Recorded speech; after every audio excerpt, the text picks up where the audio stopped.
Buenas noches, mi nombre es Ana Natalia Simauchín, estudiante en Derecho con énfasis en litigación y juzgamiento oral. Mi asesora, la doctora Jania Aurora Mir Cutiel. La actividad número 3 de la materia Amparo 1. Es el Yacán Campeche a 3 de diciembre del 2023. En esta ocasión hablaremos acerca de la lectura que tuvimos esta semana. El juicio de amparo.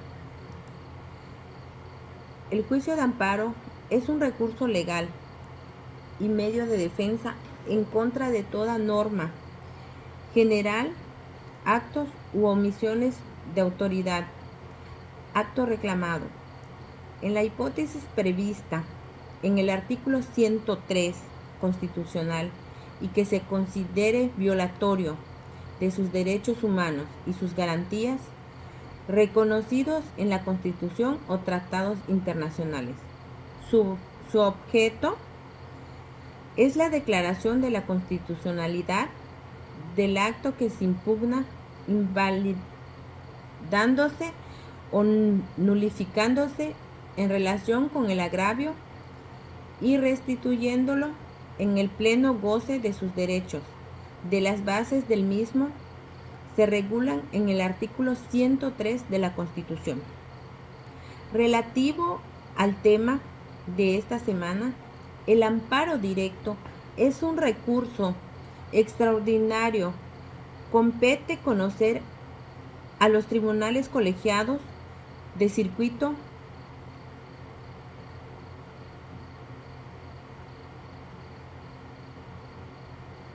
a única instancia y en caso de excepción se admitirá la revisión en contra de sentencias pronunciadas en amparo directo por dichos tribunales. El amparo directo procede,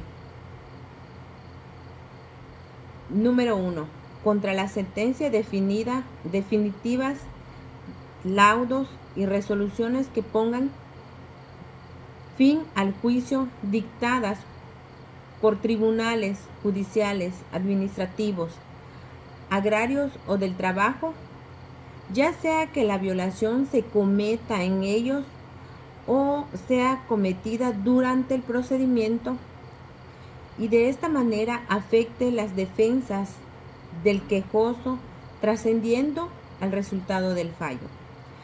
Para la procedencia del juicio deberán agotarse previamente los recursos ordinarios que se establecen en la ley de la materia, por virtud de los cuales aquellas sentencias definitivas o laudos y resoluciones puedan ser modificadas o en su caso revocadas, salvo el caso en la que la ley permita la renuncia de los recursos.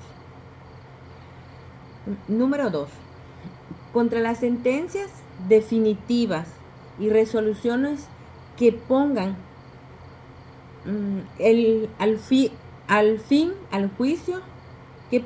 fin al juicio, dictadas por tribunales de lo contenciosos o administrativo, cuando éstas sean favorables para el quejoso. Para el único efecto de hacer valer conceptos de violación en contra de las normas generales aplicadas, al reclamarse la sentencia definitiva, laudo o resolución que ponga fin al juicio, deberán hacerse valer las violaciones a la ley del procedimiento siempre y cuando el quejoso las haya impugnado durante la transmisión del juicio, mediante el recurso o medio de defensa que en su caso señale la ley ordinaria respectiva y la violación procesal que en su caso trascienda al resultado de un fallo o del fallo de la sentencia, con excepciones previstas en la ley, en los cuales procede la suplencia de la queja.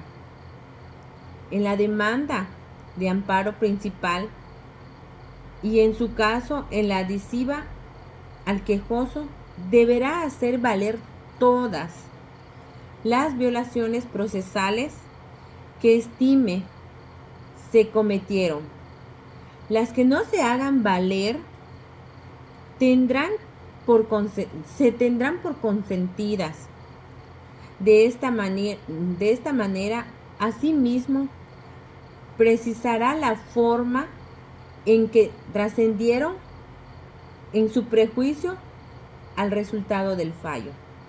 En el tribunal colegiado de circuito deberá decidir respecto de todas las violaciones procesales que se hicieron valer y aquellas que en su caso advirtieran en suplencia acerca de la queja. Si las violaciones procesales no se involucraron en un primer amparo, ni el tribunal colegiado correspondiente las hizo valer de oficio en los casos en que proceda la suplencia de la queja. No podrán ser materia de concepto de violación ni de estudio oficioso en un juicio de amparo posterior. La demanda de amparo directo deberá formularse por escrito, en el que se expresarán el nombre y domicilio del quejoso, de quien promueve en su nombre, el nombre y domicilio del tercero interesado, la autoridad responsable, el acto reclamado, la fecha en que se haya notificado el acto reclamado al quejoso o aquella en la que hubiese tenido conocimiento del mismo. O sea, ¿qué quiere decir? Que cuando ya se haya notificado, eso da a entender que ya tiene conocimiento de lo que se está realizando.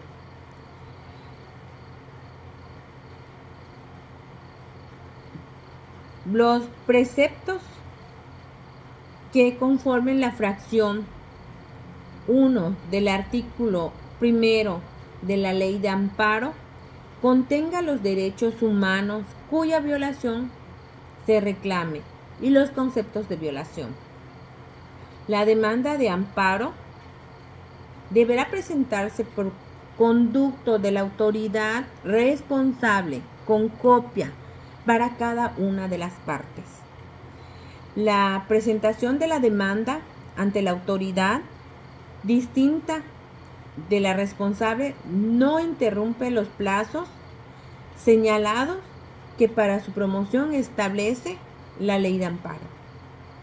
Dentro del plazo de 5 días contados a partir del día siguiente en la que la presentación de la demanda, la autoridad responsable que emitió el acto reclamado deberá, número 1, certificar al pie de la demanda la fecha de notificación al quejoso que de la resolución reclamada, la de su presentación y de los días inhábiles que mediante entre ambas fechas, si no consta en autos fecha de notificación, la autoridad responsable dará cumplimiento a lo dispuesto en el artículo, sin prejuicios de lo dentro de las 24 horas siguientes a la que obre en su poder la constancia de notificación respectiva, que proporcione la información correspondiente al órgano jurisdiccional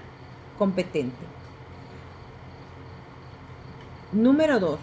Correr traslado al tercero interesado en el último domicilio que haya sido designado para oír notificaciones en los autos de juicio de origen o en el que señale el quejoso. Número 3. rendir el informe con justificación acompañado de la demanda de amparo, los autos del juicio de origen con sus anexos y con la constancia de traslado de las partes. Deberá dejar copia certificada de las actuaciones que emita sean necesarios para la ejecución de la resolución reclamada para promover respecto de la suspensión. En el sistema procesal penal acusatorio se acompañará un índice cronológico del desahogo de audiencia en la que haya dictado el acto de amparo reclamado, en el que se indique una orden de intervención de cada una de las partes. El presidente del tribunal colegiado de circuito deberá resolver en el plazo de 3 días si se admite la demanda, previene al quejoso para la regularización o la desecha por encontrar motivo manifiesto o indudable de improcedencia, o sea que no procede. El órgano jurisdiccional de amparo procederá al estudio de los conceptos de violación atendiendo a su prelación lógica y privilegiando en todo caso el estudio de aquellos que de resultar fundados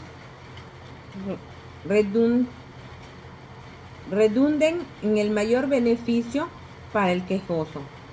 En todas las materias privilegiará al estudio de los conceptos de violación de fondo por encima de los procedimientos y forma, a menos que invertir en el orden redunde en un mayor beneficio para el quejoso.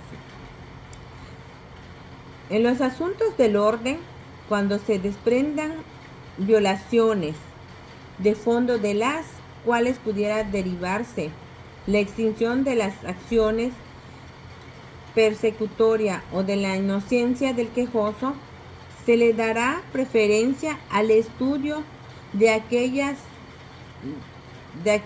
aún de oficio. La autoridad responsable decidirá en su momento del orden penal. La autoridad responsable, con la sola presencia de la demanda, ordenará suspender de oficio y de plano la resolución reclamada. Si ésta comprende la pena de privación de la libertad, la suspensión surtirá el efecto que el quejoso quede a disposición del órgano jurisdiccional de amparo por la mediación de la autoridad responsable. En la notificación que se haga a la autoridad responsable se le requerirá para que cumpla con la ejecutoria dentro del plazo de 3 días. Apercibida de no hacerlo así sin causa justificada, se impondrá en su titular una multa que se determinará desde luego y que asimismo se rendirá expediente al Tribunal Colegiado del Circuito o a la Suprema Corte de Justicia de la Nación, según el caso, para seguir el trámite de ejecución que pueda culminar con la separación de su puesto y de su consignación. Al ordenar la notificación y requerimiento a la autoridad responsable, el órgano judicial de amparo también ordenará notificar y requerir el superior jerárquico de aquella en su caso. El presidente de la República no podrá ser considerado autoridad responsable o superior jerárquico. El órgano judicial de amparo, al hacer requerimiento, podrá ampliar el plazo del cumplimiento tomando en cuenta la complejidad o dificultad, debiendo fijar un plazo razonable y estrictamente determinado. Asimismo, en casos urgentes y de notorios prejuicios para el quejoso, ordenará el cumplimiento inmediato por los medios oficiales que disponga. Para concluir, para identificar cada una de las resoluciones que ponen el fin de los asuntos, resulta relevante diferenciar entre sentencia definitiva y laudo, por lo que paso a explicar. Laudo es la resolución dictada por un árbitro para resolver un conflicto entre los individuos, ya sea por una o dos partes en conflicto. Estas solicitan la intervención de una institución arbitral elegida por ambas partes. El laudo que es dictada por un árbitro se basa en la voluntad de las partes en conflicto, las cuales le otorga el poder de decidir sobre el conflicto. Las partes que tienen que estar de acuerdo con la persona que se les va a designar como árbitro, como también la resolución de que el árbitro debe de ser aceptada por ambas partes para que el conflicto se pueda resolver. La sentencia es aquella dictada por la juez, la cual es obligatoria y viene marcada por la ley. Los dos son resoluciones. Las dos partes tienen que resolver un problema. La diferencia es que el laudo la dicta la Junta de Conciliación y Arbitraje, mientras que la sentencia es dictada por un juez en un juicio, ya que es una resolución de carácter jurídico que da por finalizado un conflicto. Esto es lo que yo pude entender acerca del amparo y acerca de la lectura que estuvimos viendo esta semana. Eso es mi participación en cuanto al juicio del amparo. Espero que haya sido entendido y que sirva para entender qué es en sí el laudo y qué es en sí un amparo directo o un amparo. Muchas gracias. Buenas noches.